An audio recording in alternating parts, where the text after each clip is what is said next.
যে কত কাঠা জমিতে এই গাঁদা ফুল চাষ করছেন? 1 বিঘা। তো 1 বিঘা জমিতে যে গাঁদা ফুল চাষ করতে কেমন টাকা খরচ হয়?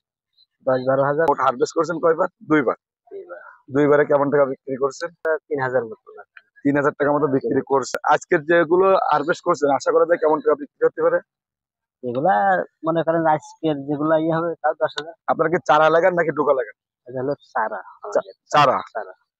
তো বিঘা প্রতি কত পিস চারা লাগে চাষ করতে? 6,000 6,000 বিঘা প্রতি। বিঘা।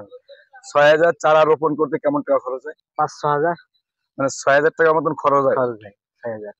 যখন আপনি প্রথম চাষ করছেন তখন কি আসলে জমিতে কি কি সার দিয়ে আপনি জমিটা প্রস্তুত করে নিছেন? সার তো ওই সময় দিইনি, বুঝেছেন? মনে করেন সার দেওয়া হয় এটা এখন মনে করেন এই লাগানোর পরে যে দেওয়া হয় সারগুলো। লাগানোর মুহূর্তে কোনো সার দেওয়া লাগে না? দিই আর কি, আমি দিই। তো আপনার এলো এই যে বেডটা করছেন এই বেডটার দূরত্ব দিয়েছেন কেমন? সামনের দিকে দেখেন এই বেডটা ওটা আপনার প্রায় 2.5 হাত। 2.5 হাত। প্রায় আর কি। আর এই গাছের দূরত্বটা কেমন দিছেন? ওইটা আপনার যেভাবে লাগানো এক বিদ্যুৎ লাগানো যায় 6 ইঞ্চি কি 7 ইঞ্চি, হ্যাঁ এরকম 7 ইঞ্চি? 6 ইঞ্চি। তো লাগানোর আসলে কতদিন পরে আপনি সার দেওয়া শুরু করেন? লাগানোর আপনার সপ্তাহ 10 দিন পরে থেকে। 10 দিন পরে। সপ্তাহে এই জায়গায় কতদিন সেচ দেওয়া লাগে? সপ্তাহে আপনার সপ্তাহে একদিন করে সেচ দেওয়া লাগে। সেচ দেওয়া লাগে। তো সেচ দেওয়ার পর পরে কি কোনো সার মাটি দেওয়া লাগে? অবশ্যই দেওয়া লাগে। কি কি সার ব্যবহার করেন আপনারা? আপনার তো সার আপনার মনে করেন ফসফেট, পটাশ, হ্যাঁ এগুলা দেখা যায় বিভিন্ন রকমের এক এক সময় এক এক এভাবে দেওয়া হয় সার। আচ্ছা বিঘা প্রতি সার খরচ কেমন?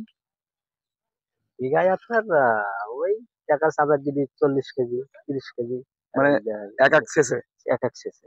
তো আশা করা যায় আপনি এই 1 বিঘা জমির থেকে আপনি কেমন টাকা আপনি বিক্রি করতে পারবেন? ও হয়ে গেলে দেখা যাচ্ছে লাখ দেড়েক হয়ে যায়। লাখ দেড়েক টাকা হয়ে যায়। তো আপনার বাগানে আসলে এখন মানে কয় প্রকার ফুল আছে? ওই ফুলটা বলুন। সাদা, হলুদ আছে আর সাদা, আর আপনার কমলা। কমলা আসলে আচ্ছা এটা কি আপনারা হলো পিস আকারে বিক্রি করেন নাকি? এগুলা ঝোপা। ঝোপা। ঝোপা। এক এক ঝোপায় কত করে থাকে? ঝোপা বলতে যেটা মালা মালা গাঁথানো বলে। এটা কি এই মালা গেঁথে বাসার থেকে নিয়ে যান নাকি? বাসার থেকে নিয়ে যাই। এক এক ঝোপায় কত পিস করে থাকে? ওই 600 থাকে, 550। এক এক ঝোপায়? এই 600 পিস কেমন টাকা বিক্রি করেন? ওই 500 বিক্রি হয়, 550, 550 বিক্রি হয়। 300, 350 এরকম। আচ্ছা আমি জানি যে ফুল চাষ করলে শীতকালে সব থেকে গাঁদা ফুলের বড় একটা প্রবলেম কুয়াশা। কুয়াশা, হ্যাঁ।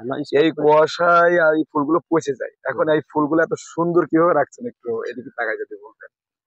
আমরা এই মনে করেন স্প্রে করা হয় নবনাল, তারপরে আপনার ওর সাথে ইয়ে দেওয়া হয় দিয়ে ফুলটা মনে করেন যে ফুলের কালারটাও ভালো থাকে। মানে কালার ভালো রাখার জন্য 2টা ওষুধ ব্যবহার করেন। সেটা হলো কি কি? নবনাল আর ওর সাথে যে কোনো অ্যান্টাকালর যায় একটা দিলে হলো অ্যান্টিবায়োটিক। আর আপনার হলো কুয়াশার জন্য কি আপনার প্রতিদিন স্প্রে করেন নাকি হলো সপ্তাহে সপ্তাহে? ওগুলো সপ্তাহে করা হয়। সপ্তাহে কয়দিন? সপ্তাহে দেখা যাচ্ছে 2 দিনও করা হয়।